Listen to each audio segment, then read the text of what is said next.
Hello everyone, welcome to the new world with IIT in thinking. तो दोस्तों, आज हमारा classic one shot periodic table का होने वाला है, जिसमें हम सारे एक्सेप्शनल पॉइंट, इंपॉर्टेंट क्वेश्चंस और जो भी एक्सेप्शनल चीज़ें होती हैं एग्ज़ाम में ज़्यादातर पूछी जाती हैं, इर्रेगुलर ट्रेंड होता है, वो सब हम डिस्कस करने वाले हैं। तो यही चैप्टर हमारा रह गया है, बाकी के सारे हमने बहुत ही अच्छे से डिस्कशन कर लिया है। और आपका पेपर जो आने वाला है, मैंने जो 5 स्टेप स्टडी बताया 100% वहीं से आएगा। इसका तो आपको प्रूफ भी मैंने दे दिया है और आने वाले दिनों में भी आपको पता लग जाएगा। सबसे इम्पोर्टेंट चीज़ यहाँ पे मैं आपको लास्ट में एक समराइज फॉर्म में सारी चीज़ें दूंगा, जहाँ पे सब कुछ लिखी होंगी प्रॉपर, आप देख सकते हो। ठीक है, तो इससे बाहर नहीं आएगा। जनरल बातें तो सबको पता होती हैं, लेकिन जहाँ पे इरेगुलरिटी होती है वहाँ पे ध्यान देने की ज़रूरत होती है। ठीक है, चलिए हम स्टार्ट करते हैं।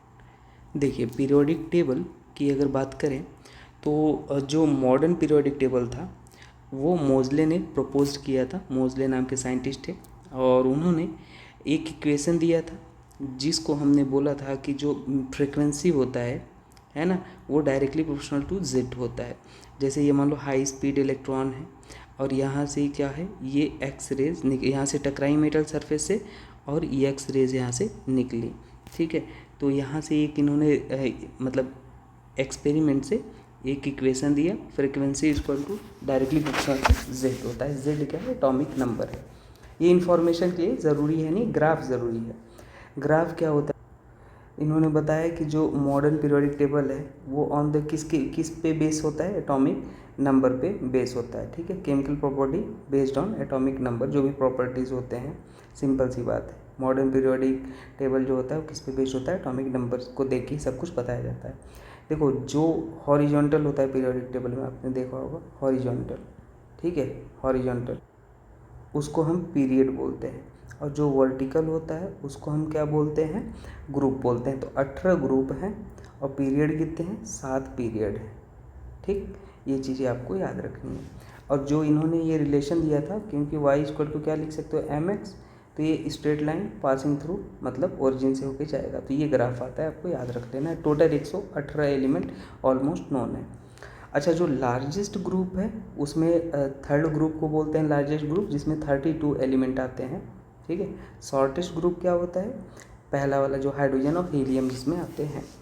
अच्छा, एटॉमिक साइज की बात करें तो पीरियड में हमेशा इन जनरल बातें हैं, लेफ़्ट टू राइट ऐसे जा रहे हैं तो left to right Z effective बढ़ता है तो साइज घटेगा और अट्रैक्शन, फोर्स ऑफ अट्रैक्शन क्या होगा, बढ़ेगा। ठीक है, और इसलिए हमारे पास साइज क्या हो जाएगा, पीरियड में डिक्रीज हो जाता है। साइज क्या हो जाएगा, डिक्रीज होगा। यहाँ पे लिख देते हैं पीरियड में साइज, इसलिए हमारे पास डिक्रीज हो जाएगा। लेकिन अगर ग्रुप की बात करें टॉप टू बॉटम, तो साइज इंक्रीज होता है क्योंकि सेल नंबर बढ़ते हैं। एक चीज़ याद रखना, इनर्ट गैस कहीं भी दिख जाए, हीलियम, नियन, ऑर्गन, क्रिप्टन, तो उनका सबसे हाईएस्ट रेडियस होता है ना, इन देयर रिस्पेक्टिव पीरियड। जैसे हाइड्रोजन हीलियम है तो हीलियम को पहले कर लो, वहाँ पे ये रूल, जनरल वाला रूल आप नहीं लगाना। जैसे ये नियॉन है, लिथियम है, बेरिलियम है, तो वैसे तो साइज़ क्या होता है, डिक्रीज करता है, लेकिन हमने देखो नियॉन को पहले कर दिया है, क्योंकि नियॉन बाद में आता है। सेकेंड पीरियड में lithium, beryllium, boron, carbon, fluorine, neon आता है, लेकिन नियॉन को पहले कर दिया। बाकी आप डिक्रीज करा दो, नॉर्मल जैसे कराते हैं। ठीक है, डिक्रीज करा दो, ये हो जाएगा। थर्ड पीरियड में क्या होता है, आर्गन एक इनर्ट गैस है तो हमने डिक्रीज करा दिया। हाँ, इरेगुलरिटी ट्रेंड कहाँ पे, ये गलत है। यहाँ पे क्या हो जाएगा, इसमें यहाँ पे ड्यू टू लेंथेनाइट कॉन्ट्रैक्शन हो जाता है ना, ड्यू टू लेंथेनाइट कॉन्ट्रैक्शन हो जाता है, ऐसे बोल सकते हो, या पुअर स्क्रीनिंग इफेक्ट हो जाता है, पुअर स्क्रीनिंग इफेक्ट। तो ये आपको याद हो या ना हो, आपको ये पता होना चाहिए। टॉप टू बॉटम में से तो इंक्रीज करता है, लेकिन इसमें एल्युमिनियम गैलियम वाले में थोड़ा इरेगुलरिटी इन ट्रेंड आ जाता है। 3D, 4D, 5D, ये 3D के हैं, स्कैंडियम, ये 4D, ये 5D। तो मैंने ये लिख दिया है 3D, 4D, 5D। हमेशा टॉप टू बॉटम आने पे साइज बढ़ता है, यहाँ पे बढ़ भी रहा है, लेकिन यहाँ के बाद स्कैंडियम के बाद जहाँ पे है वो 3D तो सबसे छोटा होगा, 4D और 5D इक्वल होते हैं, 4D 5D इक्वल होते हैं due to poor screening of 4F14 electron. Lanthanide contraction यहाँ पे होता है। ठीक है, तो ये याद रख लेना, यहाँ पे इरेगुलरिटी, यहाँ पे तो इंक्रीज कर रहा है, बाकी में इक्वल हो जाता है लेंथेनाइट कॉन्ट्रैक्शन के कारण। ठीक है, याद रखना। तो साइज आयनिक रेडियस क्या होता है? बेसिकली आयनिक रेडियस होता है अगर मान लो नंबर ऑफ इलेक्ट्रॉन सेम हो जाते हैं तो जो साइज होता है वो एटॉमिक नंबर के इन्वर्स होता है। जैसे यहाँ पे देखो, इलेक्ट्रॉन, सोडियम का एटॉमिक नंबर 11, मैग्नीशियम का 12, इसका 30। अब एक पॉजिटिव है तो 10 इलेक्ट्रॉन, दो पॉजिटिव है तो 2 निकल गए होंगे ना 12 में से 10, और ये 10। तो अब साइज बताना हो तो एटॉमिक नंबर जिसका कम उसका साइज ज़्यादा हो जाएगा, तो 11 ये हो जाएगा। समझ आया? तो ऐसे लिखते हैं। मान लो अगर हमने एक एग्जांपल लिख दिया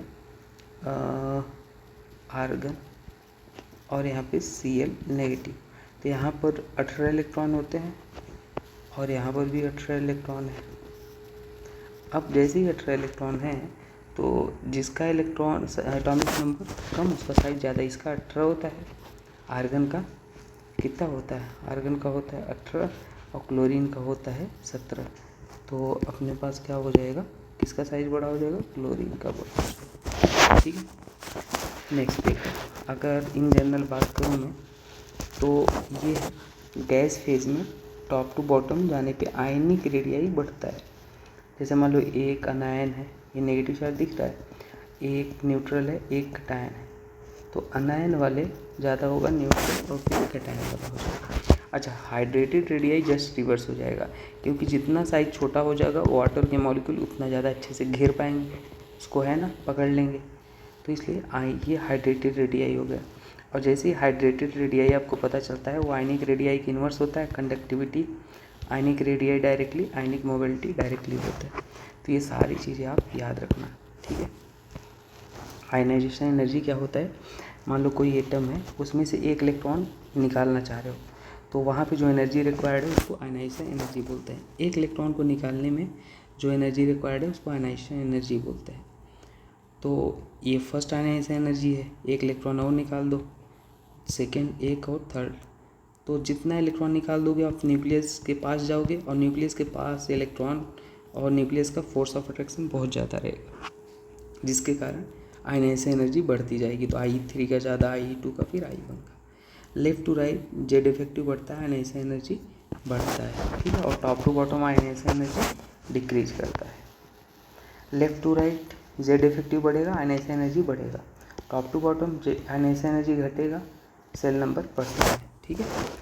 इनर्ट गैस का आयनाइजेशन एनर्जी हाईएस्ट होता है क्योंकि वो स्टेबल होता है, ऑक्टेट कंप्लीट होता है।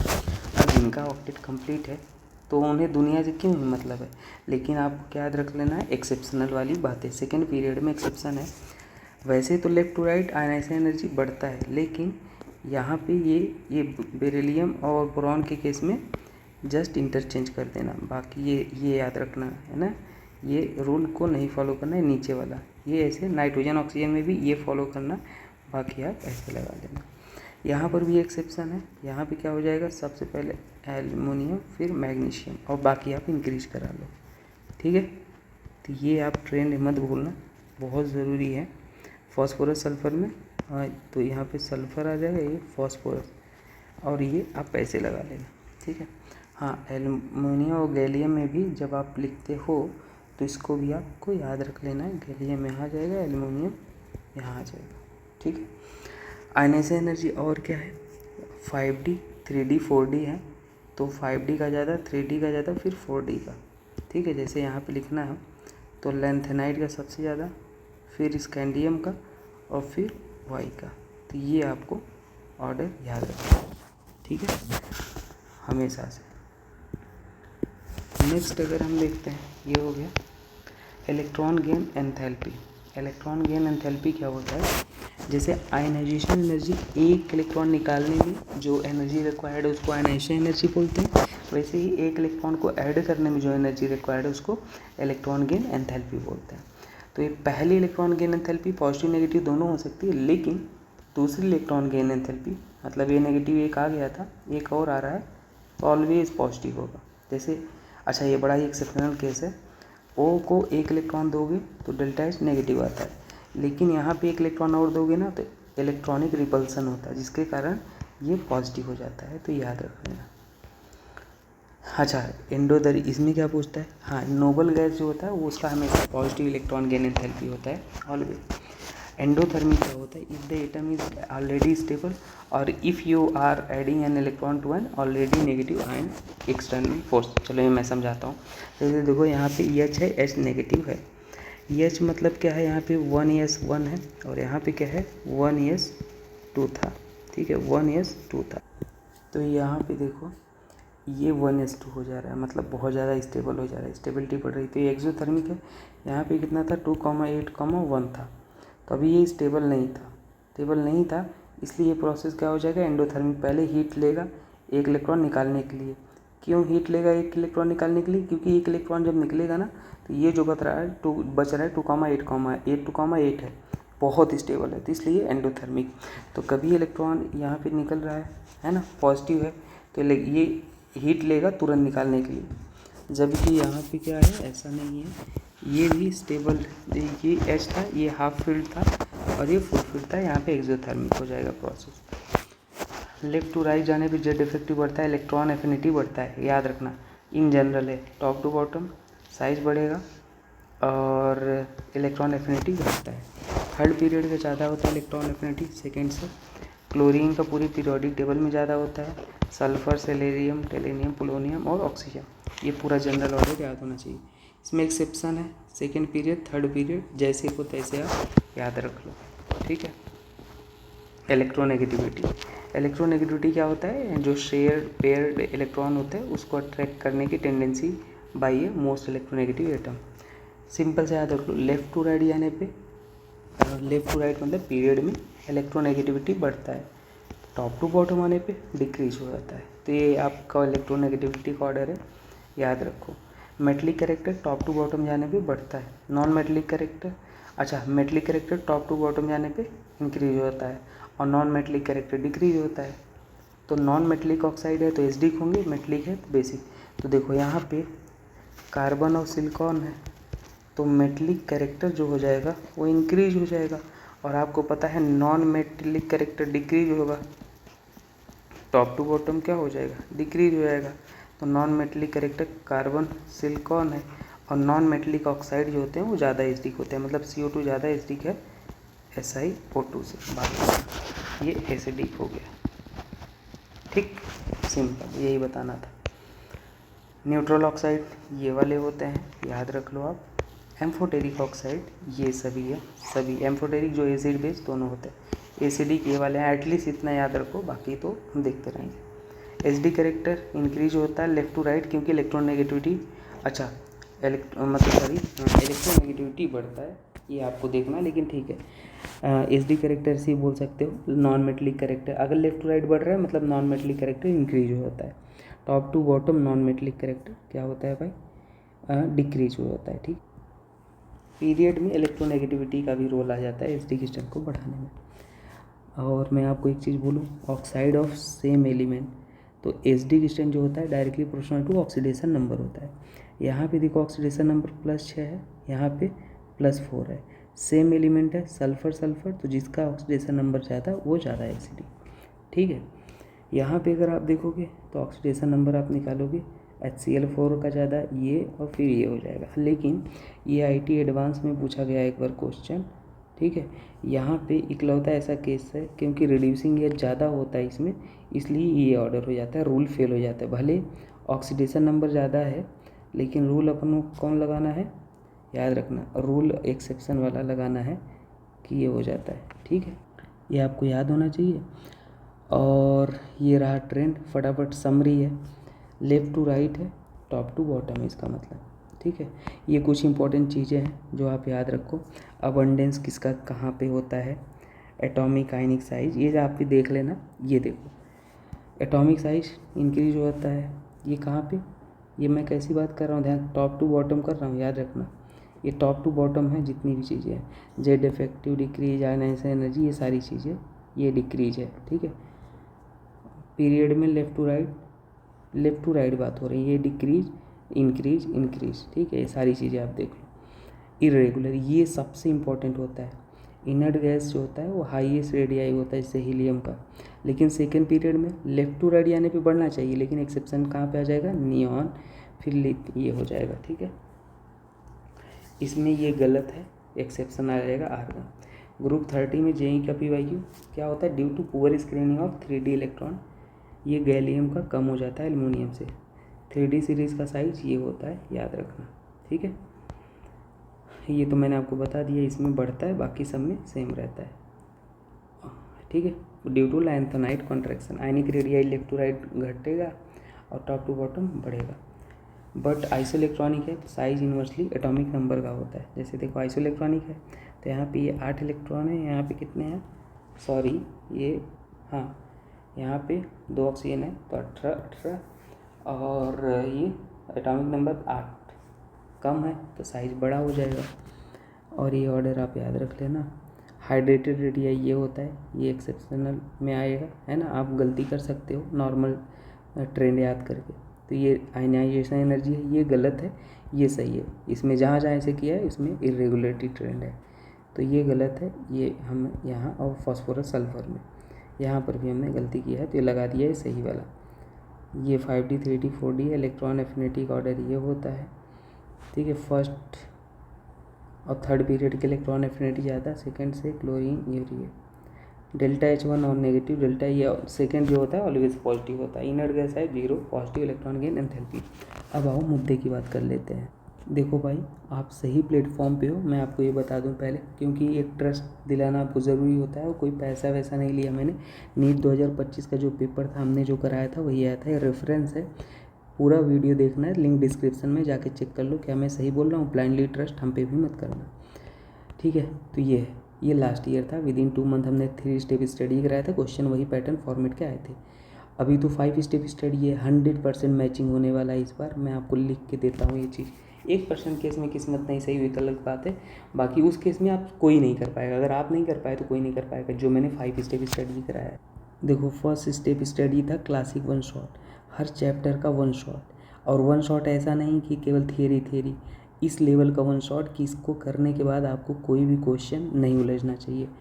भले मुझे 4-5 किताबों से कंटेंट इकट्ठा करना पड़ता है, पर मैं आपको ऐसा पढ़ाना चाहता हूँ कि मैं स्टूडेंट होता तो मुझे कैसा कंटेंट चाहिए होता। हर वैरायटी प्रॉब्लम, हर एक्सेप्शन, सारे NCERT, सारे JEE, है ना, सब कुछ कवर्ड हो जाए इसमें। तो ये बेस्ट है, आप इसको देखो। अगर आपने पढ़ रखा है तो इसको स्किप। जैसे ये आइसोमेरिज्म है, 218 पेज का PDF है भाई, इसको पढ़ने के बाद कोई प्रॉब्लम ही नहीं बचेगा आपका, है ना। तो मैं चाहता हूँ कि आप कभी कभी कितना भी पढ़ लो, आपको समझ नहीं आता कहाँ रुकना चाहिए और कितने क्वेश्चन करने चाहिए, बस मैं कहूँगा इसको देख लो, अच्छा हो जाएगा। क्वेश्चन प्रैक्टिस पे आ रहा हूँ, अगर कोई चैप्टर पढ़ा है तो इसको स्किप कर सकता है, अभी टाइम नहीं है। दूसरा स्टेप है सुपर 45। भाई जो सुपर 45 क्वेश्चन किया, ब्रह्मास्त्र है पूरा, ये 45 क्वेश्चन पूरा चैप्टर कवर करते हैं भाई। बहुत ही मेहनत से क्वेश्चन मैंने सेलेक्ट किया है, सिलेक्शन ऑफ क्वेश्चन, एक्सप्लेनेशन बहुत टाइम लेके बनाया है। ये 45 क्वेश्चन आपके थियरी कवर करते हैं, इंपॉर्टेंट पॉइंट कवर करते हैं, NCERT कवर करते हैं, एक्सेप्शन कवर करते हैं, और एक्सप्लेनेशन इस लेवल का है कि आपका पूरा चैप्टर रिवाइज हो अच्छे से। ऐसा नहीं कि थोड़ा सा सिंपल बता दिया बात खत्म, आप देख रहे हो, है ना। तो मैं कहूँगा क्लासिक 1 शॉट जिन्होंने पढ़ा है स्किप कर दो, लेकिन सुपर 45 सब कुछ देख के रखो, पैटर्न फॉर्मेट, आधे से ज़्यादा 80% क्वेश्चन इधर से ही आएगा। ठीक है, थर्ड स्टेप था 25 मोस्ट एक्सपेक्टेड क्वेश्चन, जो हमने लास्ट ईयर कराए थे। ठीक है, जैसे लास्ट ईयर हमने 25 most expected question chapter wise कराए थे। जो इसको किया था वो क्वेश्चन तो एग्जैक्ट आया था, ऑप्शन भी मैचिंग था। ठीक है, मतलब ऐसे बहुत सारे क्वेश्चन हमने सारे कराए। अगर टाइम हो तो आप इसको भी देख लेना, इसको स्किप करना चाहो तो सुपर 45 तो देख लेना। और लास्ट अपने पास है भाई गेस्ट पेपर के पहले मैंने संडे स्पेशल टेस्ट लिया है, अगर जिनको नहीं पता है तो मैं बता दूँ। संडे स्पेशल टेस्ट में क्या हमने बताया है कि उसमें 180 आउट ऑफ 180 बहुत से लोगों के आ रहे थे, और मज़े की बात है उसमें 50% प्रॉब्लम JEE के हमने कराए हैं, है ना। तो वो तो पूरा हो गया, लेकिन वो मेंटरशिप ग्रुप जिन्होंने लिया है वही ज्वाइन ले सकते हैं। 200 रुपीज़ का मेंटरशिप था, पहले 99 का था। अब आप ये मत बोलना कि सर पैसा लेने लग गए, भाई ना जाने कितनों को हमने फ्री में दिया है जो अफोर्ड नहीं कर सकते। अब आप झूठ मत बोलना अफोर्ड नहीं कर सकते, अगर आप सिंसियरली पढ़ रहे हो, पैसा नहीं है तो ले लो, लेकिन अगर दे सकते हो तो आप 200 दे दो, इसमें कुछ नहीं होता। लोग 3-3 हज़ार का स्कैम कर रहे हैं, 4 हज़ार, कोई कह रहा है 25 हज़ार का पेपर ले लो, कोई कुछ बोल रहा है। किसी पे ट्रस्ट मत करना, कोई शॉर्टकट नहीं होता भाई। ये है गेस पेपर, इस लेवल का गेस पेपर जिसमें मेहनत दिखे। ऐसा नहीं कहीं से कोई क्वेश्चन उठा लिया, हर क्वेश्चन आपको 4 बातें सिखाएगा और पूरा कॉन्सेप्ट रिवाइज होगा, ठीक है।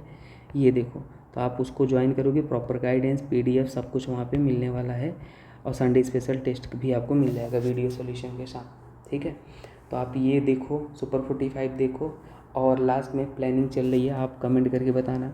पूरा का पूरा फिजिकल केमिस्ट्री, ऑर्गेनिक, इनऑर्गेनिक 3 से 4 घंटे में कवर कर दूँ, तीनों पढ़ा के, तीनों दे दूँ लास्ट में रिवीजन के तौर पे, और उसमें वही कॉन्सेप्ट लूँगा जो मोस्ट कोर कॉन्सेप्ट होगा हर चैप्टर का, ठीक है। तो इसको करो, और बाकी मेंटरशिप ग्रुप ज्वाइन कर लो। पहले व्हाट्सएप ग्रुप है मेरा, 1000 से ज़्यादा लोग हैं, दूसरा कम्युनिटी बनाया हूँ, आप वो लिंक है डिस्क्रिप्शन में, उसको ज्वाइन कर लो, फिर पर्सनली मैसेज करो तो मैं आपको शेयर कर दूंगा इन्फॉर्मेशन। पेमेंट करके 200 आप ज्वाइन कर लो, PDF वगैरह मिल जाएगा क्या कैसे करना है।